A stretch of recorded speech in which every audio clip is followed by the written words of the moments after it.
अस्सलाम वालेकुम। सेहत है तो ज़िंदगी है में एक बार फिर खुशामदीद। मैं हूँ आपकी मेज़बान सुमैया मलिक। आज का टॉपिक एक बार पहले भी हम डिस्कस कर चुके हैं, मगर ये इतना ज़्यादा इम्पॉर्टेंट है कि इसके ऊपर जितना भी स्ट्रेस किया जाए, इसको जितना भी डिस्कस किया जाए वो कम है। पोलियो वैक्सीनेशन पाकिस्तान में स्पेशली कहा जाता है कि बच्चों को बार बार देनी चाहिए। एक बार इसलिए काफ़ी नहीं है क्योंकि पाकिस्तान में जो बच्चे हैं वो कमज़ोर हैं, उनकी बॉडी में प्रॉपर न्यूट्रिशन नहीं है, वो जरासीम का मुकाबला नहीं कर सकते जिस तरह से एक ह्यूमन बॉडी को करना चाहिए। इसलिए बार बार स्ट्रेस किया जाता है, इस बात पर जोर दिया जाता है कि अपने बच्चों को अगर आपने एक बार पोलियो के लिए वैक्सीनेट करवा दिया है तो उनको दोबारा भी करवाइए, स्पेशली 5 साल से कम उम्र के बच्चों में ये मर्ज जो है वो पाया जाता है। अक्सर ऐसा भी होता है कि आप अपने बच्चे को एक बार या 2 बार वैक्सीनेट करवा देते हैं, वो बड़ा हो जाता है, 5 साल की उम्र क्रॉस कर जाता है, मगर फिर बड़ा होके बड़ी एज में जो है उनको ये वायरस हो जाता है, डिजीज़ हो जाता है, माजूरी हो जाती है। तो ये क्यों होता है, आज ये इंशाल्लाह हम इसका जवाब लेंगे डॉक्टर साहब से। हमारे एक्सपर्ट्स यहाँ पे मौजूद हैं, बहुत अच्छे आज मेहमान हैं। एक ऐसे पेशेंट से भी हम आपकी मुलाकात कराएंगे जिनको 7 साल की उम्र में वैक्सीनेशन लेने के बावजूद जो है वो पोलियो हो गया, जो बहुत अनफॉर्चुनेट बात है। इसके अलावा हमारे पैनल पे अल्लामा साहब भी मौजूद हैं, जो कि दीन जो है कितना स्ट्रेस देता है, दीन हमारा इस्लाम जो है वो क्या कहता है कि आपको किस तरह से अपनी सेहत का ख्याल रखना है और अपने बच्चों की तरफ कोई भी लापरवाही स्पेशली उनकी सेहत को लेकर आपने नहीं दिखानी है, और अगर आप दिखाएंगे तो दीन में उसके बारे में क्या हुक्म है वो भी हमें बताएंगे। सबसे पहले मैं तारुफ करवा देती हूँ हमारे मोहतरम मेहमानों को। मेरे साथ यहाँ पे आज तशरीफ़ रखते हैं जनाब डॉक्टर नसीरुद्दीन शाहीन साहब। अस्सलाम वालेकुम। वालेकुम अस्सलाम। डॉक्टर साहब जो हैं वो डायबिटोलॉजिस्ट हैं और कार्डियोलॉजिस्ट हैं, और इनका स्पेशल इंटरेस्ट जो है वो सोशल साइंसेज में है, जो कि आज की हमारे डिस्कशन को काफ़ी ज़्यादा असिस्ट करेगा, हेल्प करेगा। उनके साथ तशरीफ़ रखते हैं मुफ्ती मुनीर अहमद साहब। अस्सलाम वालेकुम, खैरियत से हैं, ठीक ठाक हैं? मुफ्ती साहब जो हैं उनसे हम एक मिसकंसेप्शन जो पाई जाती है कि खुदा ना ख्वास्ता पोलियो की वैक्सीनेशन जो है वो हलाल नहीं है, उसके बारे में तफसील से जवाब लेंगे। और साथ में तशरीफ़ रखते हैं बहुत प्यारे से यहाँ पे मोहम्मद जाहिद। अस्सलाम वालेकुम। जाहिद जो हैं उनको 7 साल की उम्र में जो है वो पोलियो हो गया, हालांकि उन्होंने वैक्सीनेशन ली थी, पोलियो के कतरे जो हैं वो पिए थे, मगर शायद एक बार ली थी ना? हाँ, एक बार ली थी, मगर वो फिर भी वायरस हो गया। वो क्यों हो गया उसका जवाब डॉक्टर साहब देंगे। जी डॉक्टर साहब। हाँ, जिस तरह के एज तो इसकी आमतौर पे ये समझी जाती है कि 5 साल से पहले जो है आमतौर पर पोलियो वायरस होता है। सही। असल 5 साल से पहले क्यों होता है, इसकी वजह यह है कि इसमें इम्यून सिस्टम इतना जो है वो मजबूत नहीं होता, तो जो इतनी अच्छी इम्यूनिटी नहीं होती, इस वजह से 5 साल से कम उम्र के बच्चे जो है वो इससे ज़्यादा इफेक्टेड होते हैं। सही। लेकिन अगर ये इम्यूनिटी अगर किसी 50 साल के इंसान में नहीं है, मेल न्यूट्रिशन का शिकार है, इस तरह से उसके अंदर कमज़ोरियाँ हैं, तो उसको भी हो सकता है। क्योंकि WHO में इस वक्त कोई एज तमाम यानी कि कोई एज ऐसी नहीं है कि जिसमें ये चीज़ नहीं हो सकती, लेकिन 5 साल से बच्चे, छोटे बच्चे, इस वजह से कि उनकी इम्यूनिटी स्ट्रॉन्ग डेवलप नहीं होती, वो ज़्यादा इफेक्टेड होते हैं। जैसा कि इनका केस है, इसमें यह कि 7 साल की उम्र में हुआ, एक तो इनकी कंप्लीट वैक्सीनेशन नहीं हुई।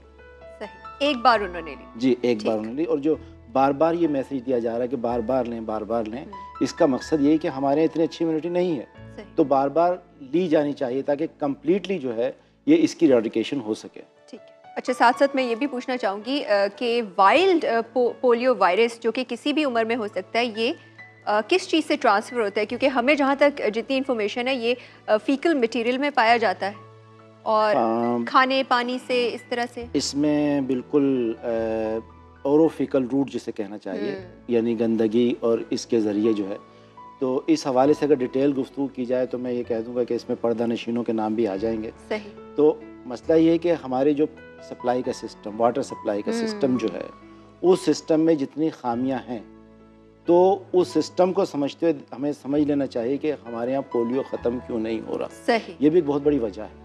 यानी जिस इदारे का ये मसला है, उस इदारे को बड़ी संजीदगी से इस बात को सोचना चाहिए कि किस तरह हमारी लाइनों में जो मिक्सअप और ये सारी चीज़ें हैं और इन मसाइल को हमें फेस करना पड़ रहा है।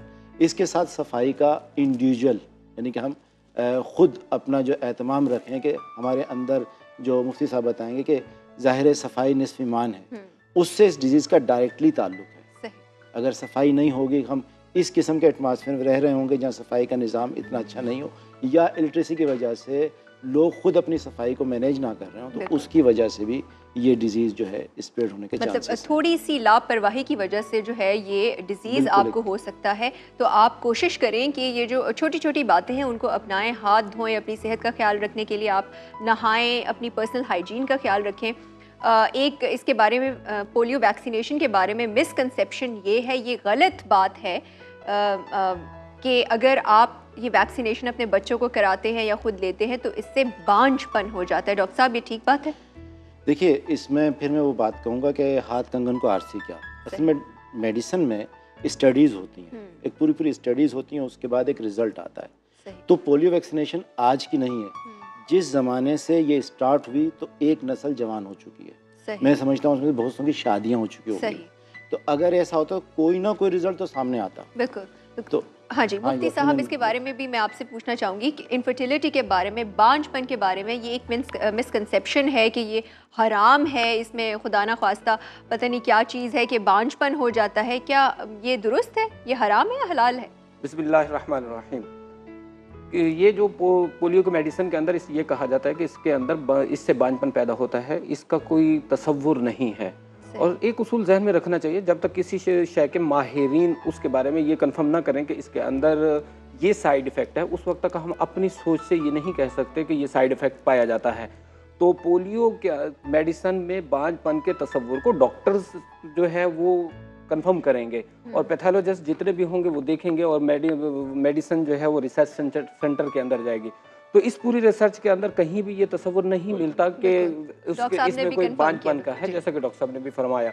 तो बहरहाल शरई नुक्ता नज़र से भी देखा जाए तो बिला वजह का गुमान करना जो है वो गलत है। और ये कुरान पाक में अल्लाह ताला फरमाता है, या अय्युहल्लज़ीना आमनू इज्तनिबू कसीरम मिनज़्ज़न इन्न बअद-ज़न्नि इस्म, कि ऐ ईमान वालों तुम बहुत ज़्यादा गुमान करने से बचो, क्योंकि बहुत सारे गुमान ऐसे होते हैं कि जो गुनाह की तरफ लेकर जाते हैं। तो अब ये देखिए कि ये मेडिसिन ऐसी हैं कि जो किसी की सेहत को तहफ़्फ़ुज़ फराहम करती हैं, और यहाँ ये तसव्वुर फैलाया जा रहा है कि इससे बांझपन पैदा हो रहा है, ये बदगुमानी है और बदगुमानी एक बहुत बड़ा गुनाह है। तो इसलिए इससे अवॉइड करना चाहिए। और दूसरा ज़ाब्ता क्या है कि किसी शय के हलाल और हराम होने के लिए, वो ये है कि पहले तो दो ऐसे गवाह मौजूद हों जो ये कहें कि हमारी आंखों के सामने इसमें जो है ऐसी मेडिसिन शामिल की गई हैं जो बांझपन पैदा करती हैं, और वो भी ऐसे हों कि जिनकी अपनी शख्सियत मुसल्लमा हो, तस्लीम की जा रही है। ऐसा नहीं हो कि एक्स वाई जी जो है वो कह दे।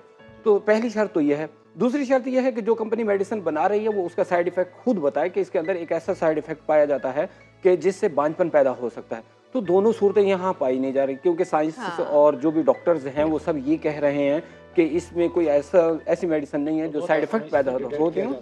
जी हाँ, साफ साफ वाज़े अल्फाज में देखने वालों को बता दूं, इस वक्त पाकिस्तान में जहाँ जहाँ भी ये प्रोग्राम देखा जा रहा है, पोलियो के कतरों से, पोलियो वैक्सीनेशन से मुफ्ती साहब और डॉक्टर साहब दोनों ने कंफर्म किया है कि कोई बांझपन नहीं होता और ये हलाल है। और यहाँ पे एक हमारे गेस्ट भी मौजूद है, मोहम्मद जाहिद, उनकी तरफ मैं आती हूँ, उनसे बात करूँगी। जाहिद को 7 साल की उम्र में पोलियो हो गया और वो एक्सपेक्ट नहीं कर रहे थे। इससे आपकी टांग जो है उसमें मसला हुआ। ठीक है, अच्छा ये अब आपकी उम्र क्या है? मेरी अभी है 17 साल। 17 साल के हैं, ठीक है जी। अच्छा, 17 साल जाहिद की उम्र है और इनकी एक बड़ी दिलचस्प कहानी है कि जब पोलियो वायरस से इफेक्ट हुए तो किस तरह से उन्होंने बहादुरी से इसका मुकाबला किया और डटे रहे इस बीमारी के आगे, और हमारे सामने एक होप लेकर वो यहाँ पे मौजूद हैं। उनकी कहानी हम सुनेंगे मगर एक ब्रेक के बाद।